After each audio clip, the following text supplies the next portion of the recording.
Fala pessoal, Túlio Calil aqui, trazendo mais um vídeo. Dessa vez um vídeo bem legal sobre deploy de aplicações, aplicações focadas em back-end, né? Ou seja, no server-side ali, porém nada impede que você utilize também, né, projetos front-end, né? Projetos como Next, Gatsby ou SvelteKit, né? Eles vão se aproveitar bastante dessa opção aqui, que é o Railway, né? É uma alternativa ao Heroku aí, já tem um tempinho, né, que o Heroku foi descontinuado, e aí o pessoal ficou aí buscando várias alternativas, teve todo aquele furdunço aí na comunidade. Eu cheguei a fazer um ou dois posts no meu site sobre alternativas ao Heroku, né? E uma delas que eu citava lá é o Railway. Vou deixar o link aí das outras alternativas na descrição também, dessa postagem que tá bem legal, mostrando ali pontos positivos e negativos de cada um e quais linguagens eles suportam, né? Já que o Heroku ele suportava uma gama muito grande de tecnologias, né?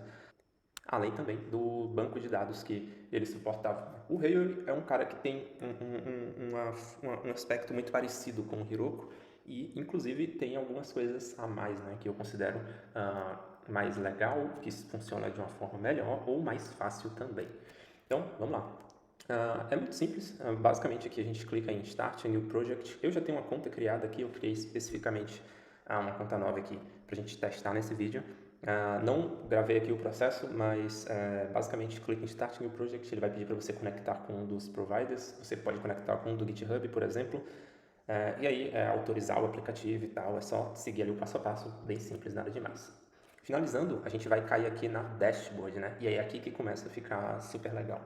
O Railway ele tem uma interface um pouquinho mais enxuta do que a do Heroku, a gente pode ver que tem poucos elementos na tela, e que eu acho um pouco mais organizado. Então, de cara, a gente já cai aqui para construir um projeto, né? Então, dentro do meu projeto, que vai estar o meu repositório, o meu banco de dados e mais alguma outra configuração que eu posso ter ali. Então, vamos lá, vamos começar criando um novo projeto.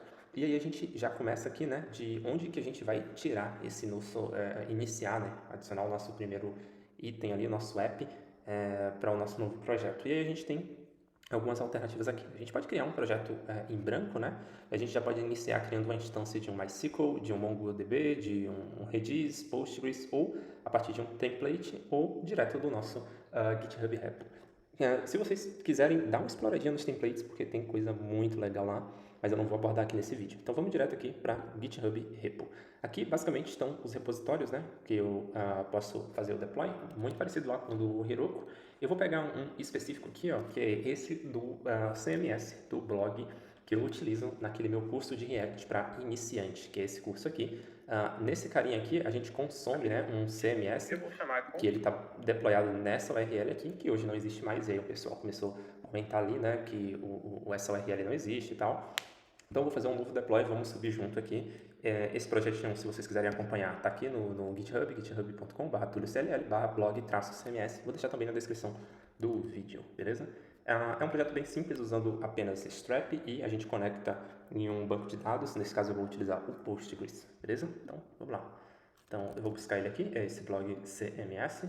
E aí aqui, ó, ele já pergunta se a gente quer fazer o deploy direto, então clona o projeto, instala as dependências, faz o build, já faz o deploy para produção, ou se a gente quer ir ali configurar algumas coisas, né? Nesse caso aqui, as variáveis. No meu caso, eu vou precisar configurar as variáveis primeiro, né? E depois fazer o deploy. Por quê? O Railway, nesse momento que eu estou gravando, o provider do Node, que ele chama de Mixpacks, que são como imagens Docker, né? Vamos fazer um paralelo aqui com imagens Dockers, já com os providers configurados, muito parecido com o que a gente tinha lá no Heroku também, né? Então, versões otimizadas a essas imagens. E por padrão, a imagem é a 16. Esse meu projeto, do CMS, ele já é um pouquinho antigo, acho que já tem coisa de um ano, mais ou menos. Ele precisa da imagem 14 no máximo. Isso por causa de uma dependência que eu estou utilizando aqui no meu projeto específica. Eu sei disso porque eu já fiz esse processo antes, ele acabou dando erro. E aí eu fui dar uma olhada e era uma dependência que estava nessa versão 14. E aí, para isso, como é que a gente muda a versão do nosso Node ou de qualquer outra runtime que a gente estiver utilizando aí no Railway? Bom, aqui tá, eu estou na doc aqui do mixpacks.com/docs. Mixpacks, como eu comentei, né, são os providers ali das imagens do Railway. Aqui a gente basicamente vai dar uma olhada nas linguagens que ele suporta. Opa! E aí a gente vai chegar aqui aqui no Node. beleza? Aqui ele está falando, né, que é o provider do Node que suporta NPM, Yarn, Yarn2, PNPM e o Boom, né, que é um runtime mais recente. E aí aqui ele já dá para a gente algumas variáveis de ambiente padrão que já estão expostas ali, que a gente pode só consumir e sobrescrever, né, essas variáveis. Então aqui a gente tem o CI, muito parecido lá também com o Heroku. A gente tem o CI, que a gente pode setar true ou false para ele criticar aqueles erros de versão de biblioteca, erros de lint e algumas coisas mais criteriosas durante o nosso processo. Node-Env, né, então qual o ambiente, se é produção, homologação, teste, npm config production, nix, pax, nix app name e o turbo app name. A gente tem mais um aqui, que é a que a gente realmente quer, é essa nix, pax, node version, né? Então, como ele comenta aqui, o Nix Pack, né, ele já vem com 3 runtimes, então 3 versões aí do Node, que são apenas as majors, né? Então ele pega as 3 últimas majors, 14, 16 e 18, sendo a 16 a default aí, né? A gente precisa mudar aqui para 14, e aí a gente faz isso setando essa variável de ambiente aqui. Então, se você tiver alguma configuração que precisa setar, você pode fazer isso sobrescrevendo aqui, ou, que eu acho que seria a maneira ideal, né, já que você tem um limite ali no seu projeto, aqui é uma limitação do projeto, nada mais justo de que isso fique dentro do projeto. E aqui ele até fala, né, que você pode especificar dentro do package.json, criando lá uma chave engines, e aí criando um aqui ali, né, chamada node, e aí você passa como o value a versão, né? Então, aí você não teria esse problema caso a gente mude um dia de Harry para algum outro projeto, beleza? Mas, por enquanto, porque eu não quero mesmo mexer no projeto ali, eu vou fazer isso via variável de ambiente mesmo. Então, vamos aqui, add variable. Então, ele está criando o projeto aqui, né? Ele já criou ele já criou o projeto aqui. Então, deixa eu fechar isso aqui para a gente entender melhor. Essa é a nossa dashboard, né, do nosso projeto, é a nossa visão aqui do nosso projeto. Então, a gente pode ver aqui. Esse nome aqui, a gente pode mudar, inclusive, é o nome do nosso projeto que a gente criou. Production é o nome do nosso ambiente. Outra coisa muito legal, a gente consegue ter ambientes aqui dentro do nosso projeto. Então, por exemplo, produção, homologação, teste. Isso é super legal. E aí o que a gente vai fazer é clicar aqui. Opa, pode ver que ele acabou buildando mesmo eu pedindo ali, não sei o que aconteceu, mas aí a gente consegue ver o erro aqui, né? Ele falou que a engine Node é incompatível com o módulo, né, que é esperado acima de 10 e menor do que 16, certo? Acima de 10 e menor do que 14, mas ele encontrou a 16, beleza? Isso aqui a gente vai resolver rapidinho. Uma dica bem rápida, nesses logs aqui, ó, caso o seu não estiver quebrando a linha, assim como está o meu, basta clicar aqui em Log Preferences e marcar essa última opção, Enable Word Wrapper, beleza? Dá para exibir também aqui os timestamps, né, o tempo de cada log desse, mas eu não acho interessante. Então vamos lá, vamos fechar aqui esse log, vamos vir aqui em Variables e vamos começar. Aqui ele já sugere, né, algumas variáveis que ele encontrou. Isso é super legal também, porque essas sugestões ele varreu o meu .env.example. Então, se eu criar um arquivo com esse template aqui, né, com essa syntax .env.example e colocar algumas coisas aqui, ele automaticamente já identifica aqui no Highway e já me traz isso também com o default ali, né? Então, eu posso pegar esses caras aqui e jogar como as minhas variáveis de ambiente. Mas não é o caso, eu não vou usar essas variáveis de exemplo, beleza? Então, vou clicar aqui em nova variável e aqui que eu copiei daqui, né? Expects, node underline version. Eu vou botar aqui 14. Uma outra coisa aqui é que as variáveis de ambiente aqui dentro do Hillary também são um pouco mais inteligentes. Então, por exemplo, eu vou adicionar essa, eu vou criar mais uma. A gente pode ter valores por referência. O que significa? Significa que, caso eu tenha mais componentes dentro do meu projeto, por exemplo, o banco de dados, e a gente vai ver isso mais para frente, a gente consegue referenciar. Então, o meu banco de dados ele vai ter as suas variáveis de ambiente e eu posso acessar essas variáveis a partir do meu projeto aqui, do meu aplicativo. Dessa forma, vai ficar explícito que eu estou consumindo uma variável como database URL e o valor está vindo de um outro projeto. Então, caso eu atualize o nome lá do meu banco de dados, ele já atualiza aqui também, consequentemente. Beleza? Bom, por enquanto, a gente só vai mudar isso aqui, certo? E vamos aqui. Ele já agendou, como a gente acabou mexendo aqui, né, nas variáveis, ele acaba agendando, não sei, eu não prestei atenção se ele tem um alert ali, mas ele acaba falando que vai criar um schedule, né, disparando a nova build por causa dessa modificação. A gente poderia cancelar isso também, mas eu acabei não percebendo ali. Então, beleza, vamos lá, vamos dar uma olhadinha aqui nos nossos logs. Beleza, voltando aqui. A gente passou pela fase anterior, mas tivemos um erro aqui agora, né? Esse erro, basicamente, ele disse aqui que dentro de app config env production database JS, né? Ele não conseguiu ler uma prop aqui. Bom, esse erro eu já sei por quê. Esse erro basicamente é porque eu estou buscando na minha env uma variável chamada database URL e eu importo, né, essa variável dentro desse arquivo aqui. Então, se a gente abrir aqui, ó, rapidinho, vamos voltar aqui no meu repositório, src, aliás, não, é em config, env/production database.js, ele está reclamando que não encontrou essa variável de ambiente aqui, certo? Apesar do erro ser um pouquinho diferente lá, mas é por causa dessa função parse aqui, né, que ela acaba lançando aquela exceção que não conseguiu fazer um char at ali, né? Mas isso é porque, basicamente, a gente enviou um defined para a chamada da função. Então, vamos lá, vamos criar essa database URL. E para criar esse cara, né, para a gente ter a URL do banco de dados, a gente precisa criar o banco de dados. Então, fechei tudo aqui. Vamos lá agora, clicar aqui em New. E aí aqui a gente pode escolher Database. E aí a gente escolhe entre os bancos de dados disponíveis, né? E aí, como eu comentei, né, aqui é tudo mais simples, né? Então, se eu escolher o Postgres, lá no Heroku, a interface era um pouco mais confusa, os acessos não eram tão claros, né? A configuração, a manutenção, o acesso, a visualização também não era tão simples quanto é aqui. Basicamente, já criei a minha instância aqui do Postgres, e aí o Rails já me dá aqui algo como um SGDB, digamos assim, óbvio que é muito mais limitado do que um MySQL Workbench ou um Postbird da vida, mas a gente ainda assim consegue ter uma visualização aqui bem legal. O banco, obviamente, ele é criado vazio, né? Então eu posso criar as minhas tabelas aqui manualmente, aqui eu posso rodar algumas queries, posso ver logs, métricas específicas desse projeto, né, desse componente, assim como eu posso ver métricas aqui também desse componente. Eu posso ver também do meu banco e fazer algumas configurações aqui, né? Basicamente, nada disso vai me interessar por agora. A única coisa é aqui no Connect, beleza? Então, aqui no Connect, a gente tem aqui as formas de como conectar nesse componente, né? Então, a gente pode utilizar a CLI do Railway. Então, a gente pode fazer um Railway Connect Postgres e aí, obviamente, essa CLI você precisa estar autenticado e passa o projeto também, você vai conseguir fazer isso. Pode conectar com o PSQL padrão, né? A CLI ali do próprio Postgres. Você pode fazer também por variáveis de ambiente, né? Então, fazer um connect ali tradicional. Então, você pega aqui todas essas informações e conecta na base de dados.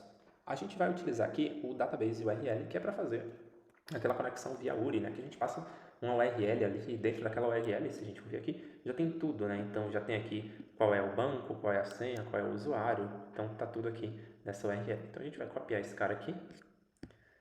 E aí a gente vai voltar aqui no blog CMS. Na real, a gente nem vai precisar desse copiar.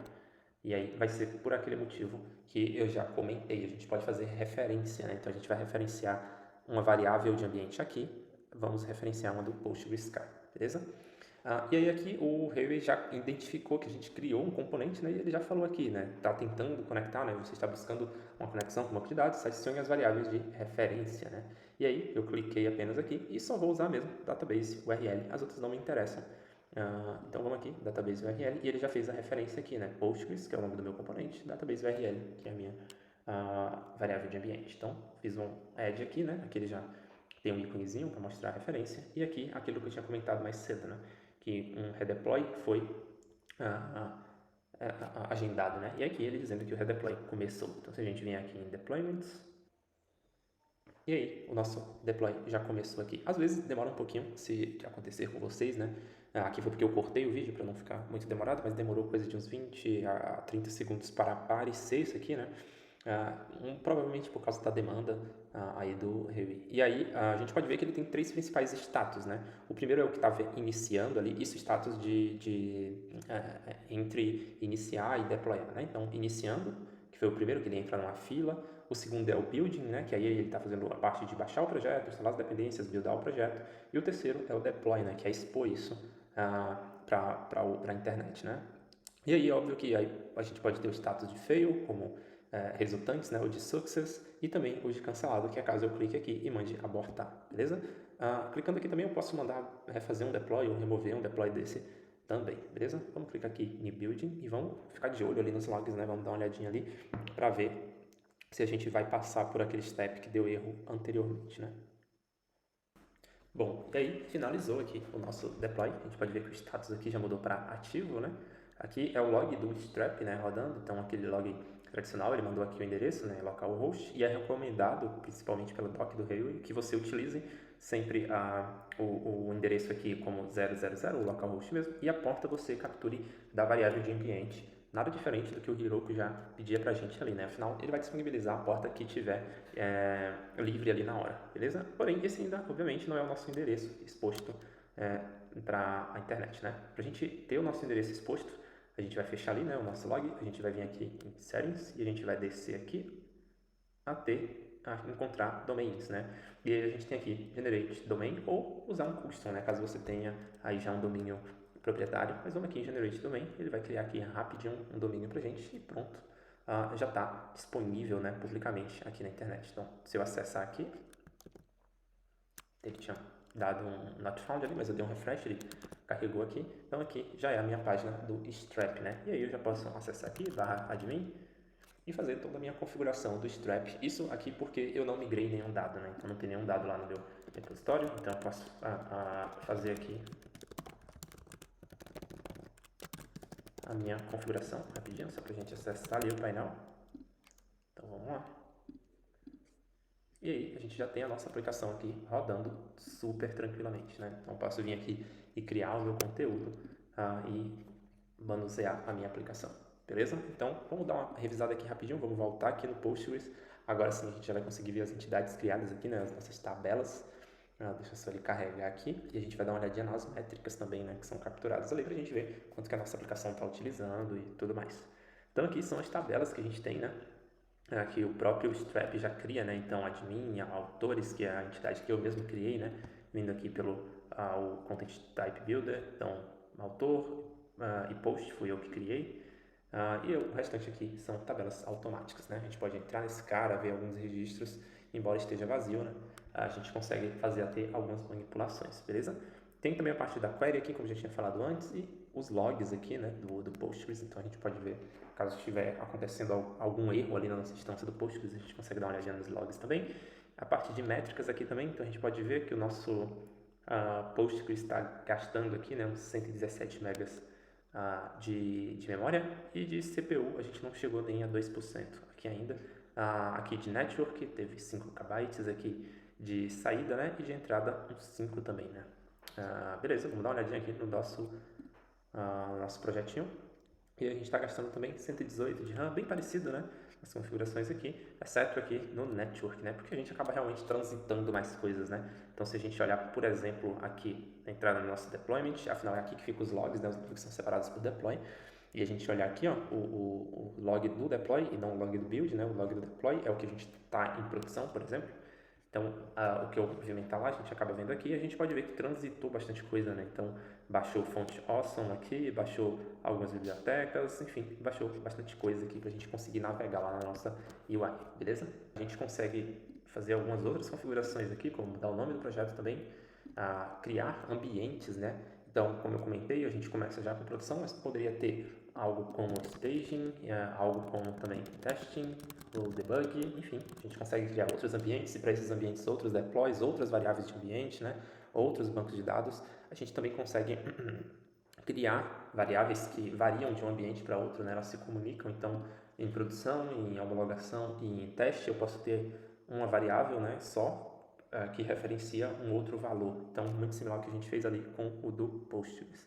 A gente também tem alguns webhooks que são bem legais. Então, por exemplo, você pode configurar webhooks para, por exemplo, quando um build der sucesso, você lançar lá no Slack, quando ele der erro, você abrir um ticket no Jira, ou algo do tipo. A parte de membros, aqui nada demais. A parte de tokens, caso você queira utilizar as APIs, né, e ir mais a fundo aí no Railway. Algumas integrações, por enquanto, a única que tem disponível é a do Version. E aqui a parte para deletar os componentes ou todo o projeto. E bom, a documentação é super completa, tem muito, cobre muito. O Railway, como eu comentei, cobre muita linguagem também. Então, se a gente olhar aqui, ó, na parte de cadê? Deploy aqui e em builds, a gente consegue ver aqui, né, as linguagens que são suportadas por padrão aí, né, pelo Railway. Então, a gente tem aí desde Node até Elixir, né? Então, Java, Rust, Haskell, Swift, a gente tem muita coisa aqui bem legal. A gente também tem suporte a coisas como Dockerfile. A gente também pode utilizar os serverless ali, né? Então, são coisas que a gente consegue conectar ali, por exemplo, com o próprio Vercel, né? E muito mais. Então, dá uma olhada na doc do Huawei, dá uma olhada nos templates, como eu comentei antes. E é isso. Qualquer dúvida, deixem aí nos comentários. Valeu e até a próxima.